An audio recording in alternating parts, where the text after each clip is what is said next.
ദൈവത്തിൻ്റെ അതിപരിശുദ്ധ നാമം വാഴ്ത്തപ്പെടുമാറാകട്ടെ. ഒരു പ്രാവശ്യം കൂടെ ഈ യൂട്യൂബിൽ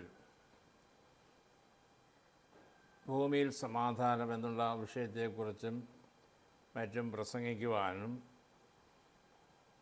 ദൈവവചനത്തെ ഘോഷിക്കുവാനും ദൈവം തന്നിരിക്കുന്നതായ നല്ല അവസരത്തിനായി ഞാൻ ദൈവത്തെ സ്തുതിക്കുന്നു. ഈ ഭാഗം പ്രത്യേകമായി പറയേണ്ടി വന്നതുകൊണ്ട് പറയുവാനായിട്ടാണ് ആഗ്രഹിക്കുന്നത്. നിങ്ങൾ സശ്രദ്ധം ദൈവവചനം കേൾക്കുവാനായിട്ട് ഓർപ്പിക്കുന്നു. ഇന്ന് സുവിശേഷത്തിൻ്റെയും സുവിശേഷ പ്രഘോഷണത്തിൻ്റെയും വ്യത്യാസങ്ങൾ വന്നുകൊണ്ടിരിക്കുന്നു എന്ന് മനസ്സിലാക്കി അതിലെ ആഴത്തിലേക്ക് കടക്കുവാൻ കഴിയുന്നില്ലെങ്കിലും ചില മിനിറ്റുകൾ അതിനെക്കുറിച്ച് പറയുവാനായിട്ട് ആഗ്രഹിക്കുന്നു. നിങ്ങളുടെ അഭിപ്രായങ്ങൾ നിങ്ങൾ രേഖപ്പെടുത്തുക. നിങ്ങൾക്ക് ഇഷ്ടപ്പെട്ടാൽ സബ്സ്ക്രൈബ് ചെയ്യുക, മറ്റുള്ളവരെ പറഞ്ഞ് മനസ്സിലാക്കുക, കേൾക്കുവാൻ പ്രോത്സാഹിപ്പിക്കുക. നിശ്ചയമായും നമ്മൾ കേട്ട് മനസ്സിലാക്കിയിരിക്കേണ്ട ചില കാര്യങ്ങൾ ഈ 21-ാം നൂറ്റാണ്ടിൽ സുവിശേഷീകരണത്തിന് വന്നിരിക്കുന്നതായ മാറ്റം നിങ്ങളും അറിയാതെ പോകരുത്. ആൾക്കൂട്ടം ധാരാളം ഉള്ളയിടത്ത് ആൾക്കൂട്ടം നല്ലതാണ്, ആവശ്യവുമാണ്. എന്നാൽ അവിടുത്തെ പ്രസംഗങ്ങളും ദൈവവചന ധ്യാനവും എങ്ങനെ ഇരിക്കുന്നു എന്നുള്ളത് സസൂക്ഷ്മം പരിശോധിക്കേണ്ടത് ആവശ്യമാണ്. നമുക്ക് പ്രാർത്ഥിച്ച് ഈ ഭാഗം ആരംഭിക്കുന്നു. സർവശക്തനായ ദൈവമേ, ഞങ്ങളുടെ സ്വർഗീയ നല്ല പിതാവേ, അങ്ങ് സർവജ്ഞാനിയും സർവവ്യാപിയും സർവജ്ഞാനിയുമായി ഞങ്ങൾക്കുള്ളതുകൊണ്ട് സ്തോത്രം ചെയ്യുന്നു. ക്രിസ്തുവിൽ നിന്ന് ഞങ്ങൾ പഠിച്ച പാഠങ്ങളെ മറ്റുള്ളവർ ഉപദേശിക്കേണ്ടത് ആവശ്യമാണ്. അത് ജ്ഞാനത്തിൻ്റെയും വശീകരണത്തിൻ്റെയും വാക്കുകളല്ല കർത്താവേ. ഉള്ളതുപോലെ പറയുവാനും പഠിപ്പിക്കുവാനും ഞങ്ങൾക്ക് കൃപ തരണമേ. ഞങ്ങളുടെ ആധാരം സത്യവേദപുസ്തകം മാത്രമായിരിക്കട്ടെ. ഞങ്ങളുടെ സ്വയബുദ്ധിയിൽ നിന്നോ ജ്ഞാനത്തിൽ നിന്നോ അതുണ്ടാകരുതേ എന്ന് പ്രാർത്ഥിക്കുന്നു. ഞങ്ങളെ പഠിപ്പിക്കണമേ. ഞങ്ങൾ കേൾക്കുവാൻ കാതോർത്തിരിക്കുന്നു. ക്രിസ്തയേശുവിൻ്റെ നാമത്തിൽ തന്നെ പിതാവേ, ആമേൻ.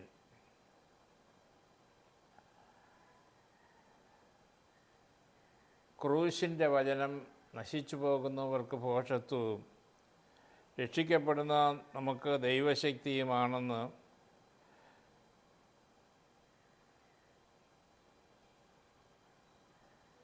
കൊരിന്ത്യർക്ക് എഴുതിയ ലേഖനം 1:18 പറയുന്നു. അതേ ലേഖനത്തിൽ തന്നെ 1 കൊരിന്ത്യർ 1:23 ഞങ്ങളോ ക്രൂശിക്കപ്പെട്ട യേശുവിനെ പ്രസംഗിക്കുന്നു എന്ന് രേഖപ്പെടുത്തിയിരിക്കുന്നു. ദൈവത്തിൻ്റെ വചനം രേഖപ്പെടുത്തിയതാണ്, അത് മാറ്റമില്ലാത്തതാണ്, അത് സ്വർഗത്തിൽ എന്നേക്കും സ്ഥിരമായിരിക്കുന്നതാണ്. ഇത്യാദി കാര്യങ്ങൾ വേദപുസ്തകത്തിലൂടെ നമുക്ക് പഠിക്കുവാനും മനസ്സിലാക്കുവാനും ഇടയായിത്തീരുന്നു.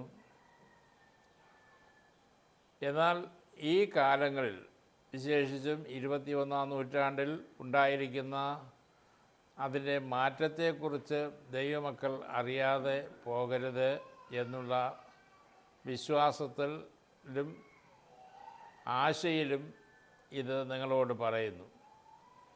ഇന്നത്തെ സുവിശേഷം ഞങ്ങളോ ദശാംശത്തെക്കുറിച്ചും ആഭരണത്തെക്കുറിച്ചും സമൃദ്ധിയെക്കുറിച്ചും പ്രസംഗിക്കുന്നു എന്ന് ആക്കി തീർത്തിരിക്കുന്ന ഒരു കാലഘട്ടത്തിൽ നാം വന്നെത്തിയിരിക്കുന്നു.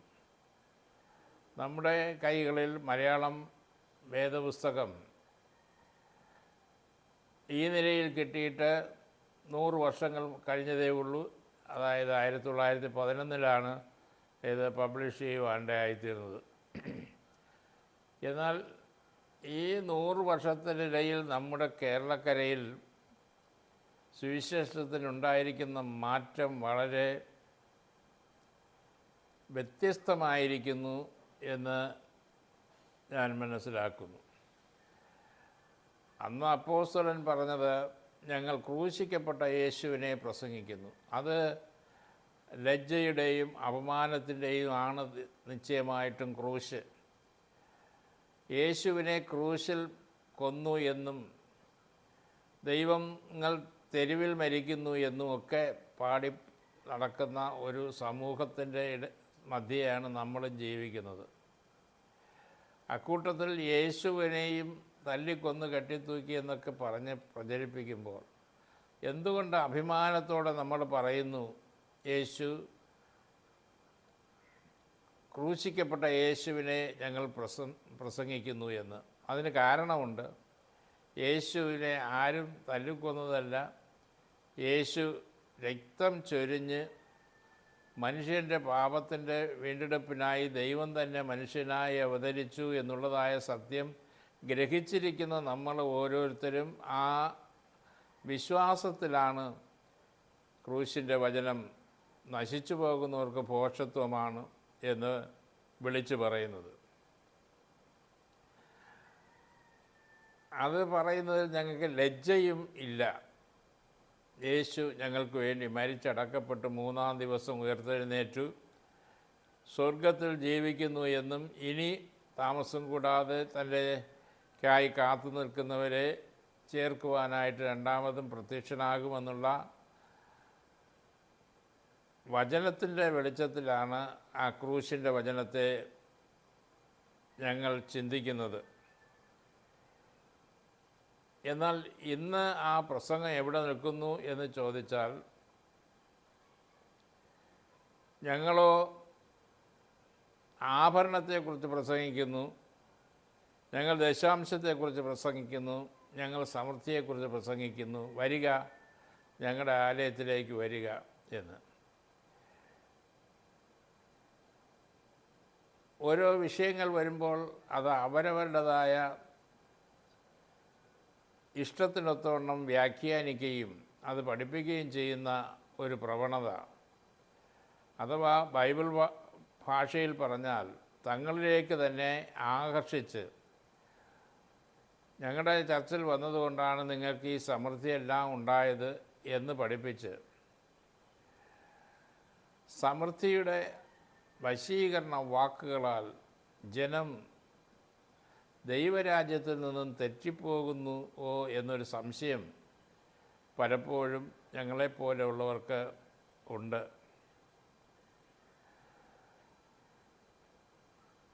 മനുഷ്യന് സമൃദ്ധി ആവശ്യമാണ്. ആരോടും കടം വാങ്ങാതെയും ആരോടും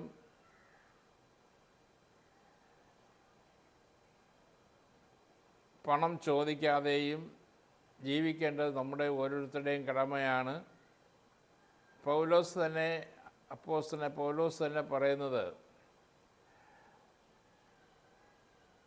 താൻ അധ്വാനിച്ച് ജീവിച്ച് മറ്റുള്ളവർക്ക് മാതൃകയായിരിക്കുന്നു എന്നാണ് പറയുന്നത്. കൂടാരപ്പണി ചെയ്ത് ജീവിച്ചു.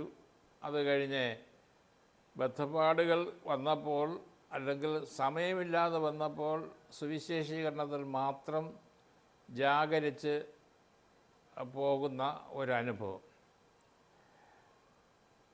അതെ, അത് നമുക്കൊരു മാതൃകയാണ്.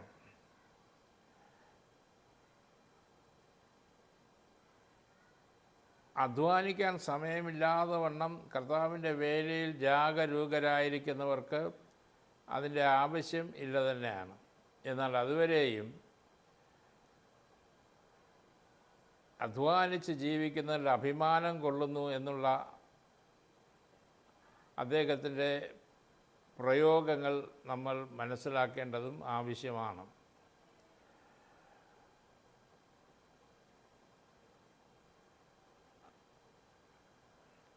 2, 3, 5, 10, 25 പേര് കൂടുന്ന സ്ഥലത്ത് അവരോട് കൊണ്ടുവാ എന്ന് പറഞ്ഞ് അവരെ പ്രേരിപ്പിക്കുകയും അത് കൂടുതൽ ആളുകൾ വരുമ്പോൾ അവരിൽ നിന്നും ദശാംശം തന്നില്ലെങ്കിൽ അത് കള്ളന്മാരാണെന്ന് പറയുകയും വിളിച്ചു പറയുകയും ഒരു ലജ്ജയും കൂടാതെ മറ്റുള്ള അധ്വാനഫലം എങ്ങനെ കവർന്ന് എടുക്കാം എന്ന് വാക്കുകളിലൂടെ അവരെ പഠിപ്പിക്കുകയും അല്ലെങ്കിൽ അവർ ശപിക്കപ്പെട്ടവരെന്ന് പറയുകയും ചെയ്യുന്നത് ആളുകളെ ഭയപ്പെടുത്തുന്നു. ഇതല്ല അപ്പോസ്തലൻ പറഞ്ഞത്. പാപം ചെയ്യുന്നതിൽ ഭയപ്പാട് കാണിക്കണം. ഭിന്നത സഭയിലുണ്ടാക്കുന്നവരാണ് അവരെ ശപിക്കപ്പെട്ടവരെന്നൊക്കെയാണ് ബൈബിൾ പഠിപ്പിക്കുന്നത്.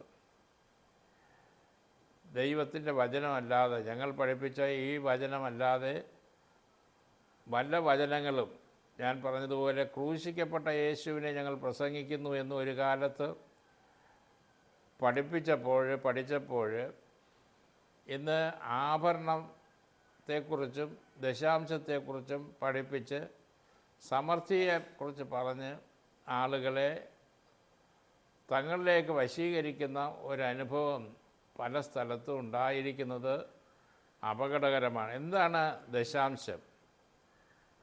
എന്താണ് ആഭരണം? എന്താണ് സമൃദ്ധി? ഈ വിഷയങ്ങൾ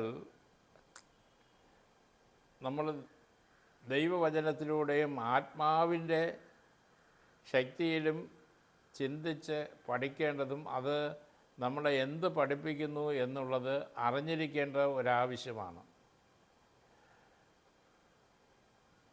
സഭയ്ക്ക് പണം ആവശ്യമായി വന്നപ്പോൾ, അല്ലെങ്കിൽ ഇതൊരു പഴയ നിയമ ഉപദേശമാണ്, പഴയ നിയമത്തിൽ പറയുന്നതായ ഉപദേശമാണ്, അതും നമ്മൾ പഠിച്ചു നോക്കുമ്പോൾ ഒരു ലേവ്യനെ 11 ഗോത്രങ്ങളിൽ നിന്ന് മാത്രമേ ദശാംശം വാങ്ങുവാൻ പാടുള്ളൂ.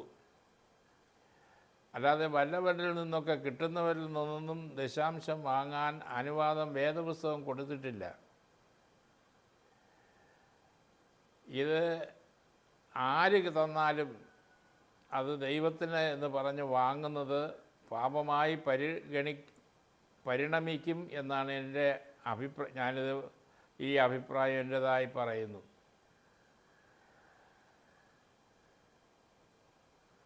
ദശാംശം ആര് വാങ്ങുന്നു എന്ന് ചോദിച്ചാൽ യോഗ്യരാണ് ദശാംശം വാങ്ങേണ്ടത്.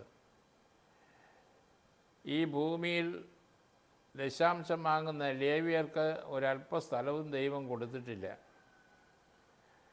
അവർക്ക് മറ്റ് 11 ഗോത്രക്കാർ കൊടുക്കുന്നതായ ഫലങ്ങൾ കൊണ്ട് മറ്റുമാണ് ഉപജീവന മാർഗം ചെയ്യേണ്ടിയിരിക്കുന്നത്. ഇന്ന് കാലങ്ങൾ മാറി. ഞാൻ പറയുമ്പോൾ നിങ്ങൾ തെറ്റിദ്ധരിക്കേണ്ട. ഒരു പാസ്റ്റർക്ക് ഉണ്ടാകുകയോ വീടുണ്ടായിരിക്കുകയോ അല്ലെങ്കിൽ ഈ ഭൂമിയിൽ സമൃദ്ധിയായിട്ട് ജീവിക്കുവാനുള്ളതായ ആവശ്യങ്ങൾ ഉണ്ടാകുകയോ മക്കളെ പഠിപ്പിക്കുകയോ ചെയ്യുന്നത് തെറ്റായി ഞാൻ മനസ്സിലാക്കുന്നില്ല. എന്നാൽ അതുതന്നെ ശരണം എന്ന് പറഞ്ഞ് ഏക്കർ കണക്കിന് വസ്തുക്കൾ ഉണ്ടായാലും പിന്നെയും ആളുകൾ കൊണ്ടുവാ എന്ന് പറയുന്നതിനോട് ദൈവവചനം യോജിക്കുന്നുണ്ടോ എന്ന് പരിശോധിക്കേണ്ടത് ഓരോ വിശ്വാസിയുടെയും കടമയാണ്. അപ്പോസ്തലനായ പത്രോസ് അനന്യാസിനോടും സഫീറായോടും കണക്ക് ചോദിച്ചതുപോലെ ദൈവം പത്രോസിനോടും കണക്ക് ചോദിക്കും. അതായത് ലേവി ഗോത്രക്കാർ ദശാംശം വാങ്ങുമ്പോൾ അതിൻ്റെ 10 പിന്നെയും അത് മഹാപുരോഹിതന് കൊടുക്കേണ്ടതാണ്. ഇത് പഠിക്കേണ്ടതായ ഒരു സബ്ജക്റ്റാണ്. വളരെ സമയമെടുത്ത് പഠിക്കേണ്ടതാണ്. അല്ലാതെ തോന്നുന്നവരൊന്നും വാങ്ങാൻ അർഹരല്ല എന്നാണ് ബൈബിൾ പഠിപ്പിക്കുന്നത്.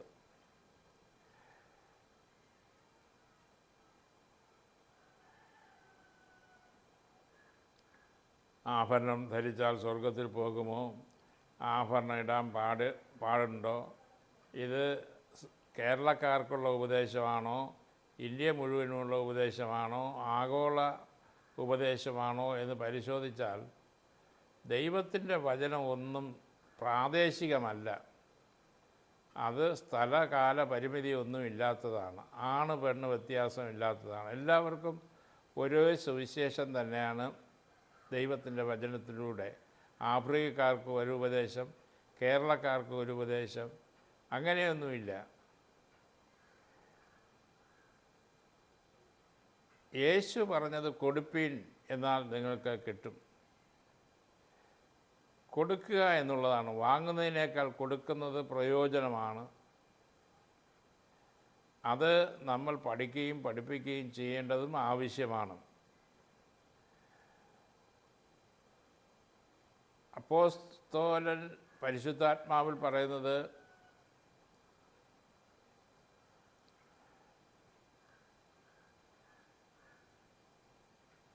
കൊടുത്താലാണ് നമുക്ക് കിട്ടുക. അതുകൊണ്ട് നിങ്ങൾ കൊടുക്കാൻ പഠിക്കുക എന്നുള്ളതാണ്. കൊടുപ്പിനെന്നാൽ നിങ്ങൾക്ക് കിട്ടും. അമർത്തി കുലുക്കി കവിയുന്നവർ നല്ല അളവ് നിങ്ങളുടെ മടിയിൽ തരും എന്ന് അദ്ദേഹം പറയുന്നു. നല്ല മനസ്സോടെ കൊടുക്കുന്നവനിൽ നിന്ന് മാത്രമേ വാങ്ങാവൂ. നിർബന്ധത്താൽ അരുത്, സങ്കടത്തോടെ അരുത്. സന്തോഷത്തോടെ കൊടുക്കുന്നവനെ ദൈവം സ്നേഹിക്കുന്നു.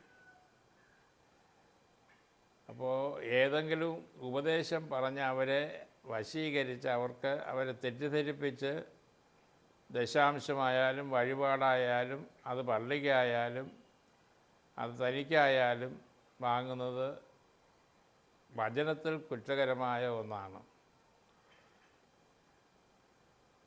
പ്രിയ സഹോദരങ്ങളെ, ദൈവത്തിന് അങ്ങനെയുള്ള ദശാംശമോ വഴിപാടോ ഒക്കെ ആവശ്യം തന്നെ. പള്ളിയിലേക്കോ ആയാലും അത് സുവിശേഷം അറിയിക്കുന്നവർക്കായാലും ചിലവ് അവർക്കുമുണ്ട്, അത് ആവശ്യമാണ്.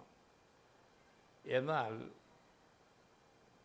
നിർബന്ധത്താൽ അരുതെന്ന് പറയുമ്പോൾ നിർബന്ധത്താൽ അരുത് തന്നെ.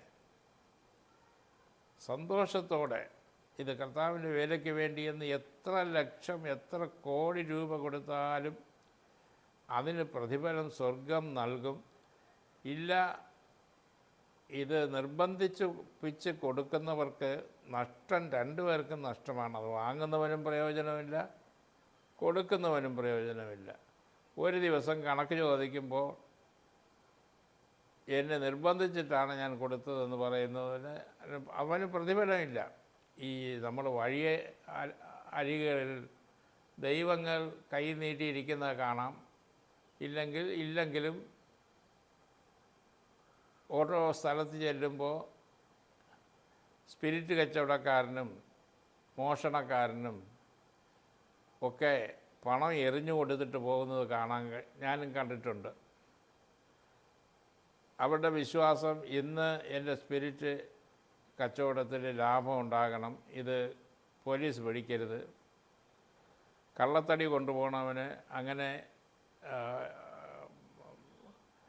എനിക്ക് ദൈവമേ അവരുടെ കണ്ണു വെട്ടിച്ച് എനിക്ക് ലാഭം കിട്ടണം എന്നുള്ള ഉദ്ദേശത്തിൽ പണം എറിഞ്ഞു കൊടുത്തിട്ട് പോകുന്നത് കാണാൻ കഴിയും.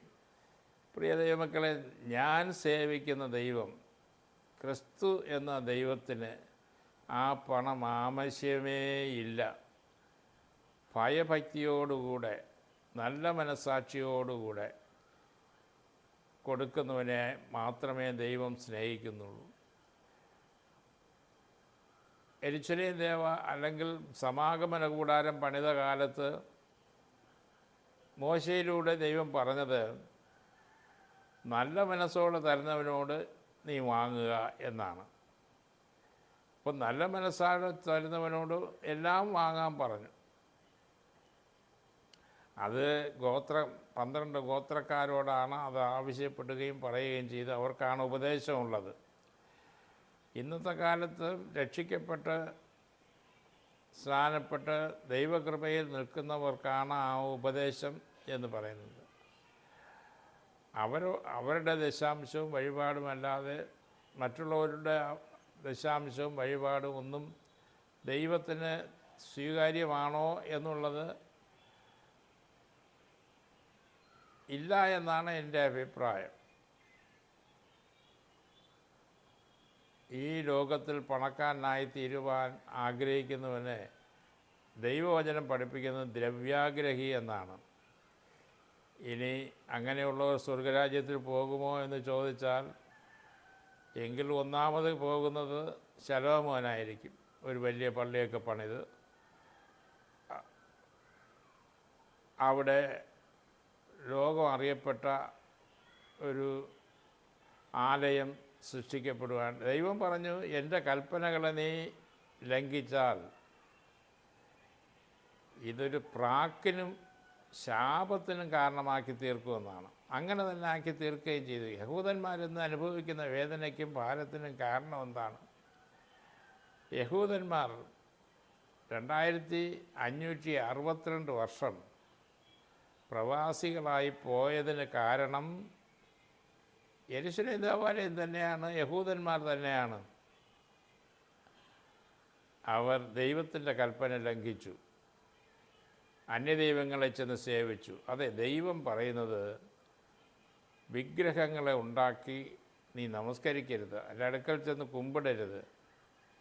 അത് വെറും വിഗ്രഹങ്ങളാണ്.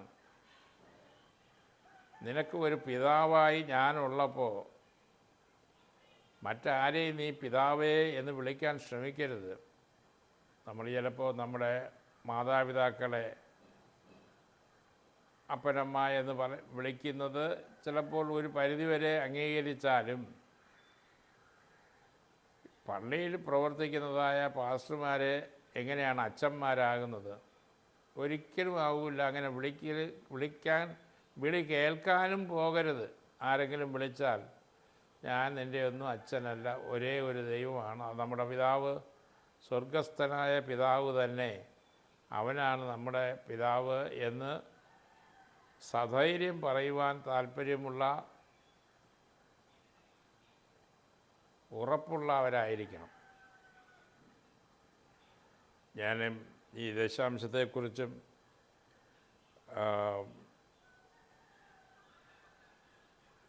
വഴിപാടുകളെക്കുറിച്ചും ആഭരണത്തെക്കുറിച്ചും സമൃദ്ധിയെക്കുറിച്ചുമൊക്കെ പിന്നത്തേതിൽ അനുഭവത്തിൽ നിന്നും മറ്റുമൊക്കെയും ചേർത്ത് പറയുവാനായിട്ട് സമയം വേർതിരിക്കുന്നു. എന്നാൽ പെട്ടെന്ന് ഈ കാലഘട്ടങ്ങളിൽ പ്രചരിക്കുന്നതായ ചില സംഭവ വികാസങ്ങളെ ഓർത്തിട്ടാണ് ഇപ്പോൾ പറയുന്നത്.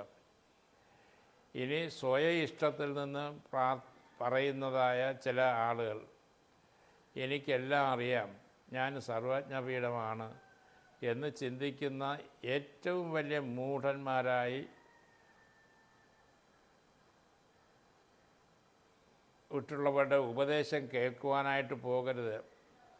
ഞാൻ പേര് പറയുന്നത് യോഗ്യമല്ല, എന്നാലും പാസ്റ്റർ ഷിബു എന്ന് പറയുന്ന ഒരു മനുഷ്യൻ്റെ പ്രസംഗങ്ങളും വാക്കുകളുമൊക്കെ കേട്ടാൽ ഏതോ ഒരു മൂഢസ്വർഗത്തിൽ നിന്ന് ഇറങ്ങി വന്ന് പഠിപ്പിക്കുന്നതെന്ന് പോലെ തോന്നും. ഇത് വെറും ഭോഷത്വമാണ് പറയുന്നതെന്ന് കേൾക്കുവാനായിട്ട് കേൾവിക്കാർ മനസ്സ് വയ്ക്കണം എന്ന് ഞാൻ നിങ്ങളെ ഉദ്ബോധിപ്പിക്കുന്നു. തുടർന്നും ഈ ദൈവത്തിൻ്റെ വചനം കേൾക്കുവാൻ ദൈവം നമുക്ക് അവസരം തരുമാറാകട്ടെ എന്ന് പറഞ്ഞ് ഈ ടോപ്പിക്ക് ഇങ്ങനെ അവസാനിപ്പിക്കുന്നു. ദൈവം നമ്മളെ അനുഗ്രഹിക്കുകയും സഹായിക്കുകയും ചെയ്യുമാറാകട്ടെ. ആമേൻ.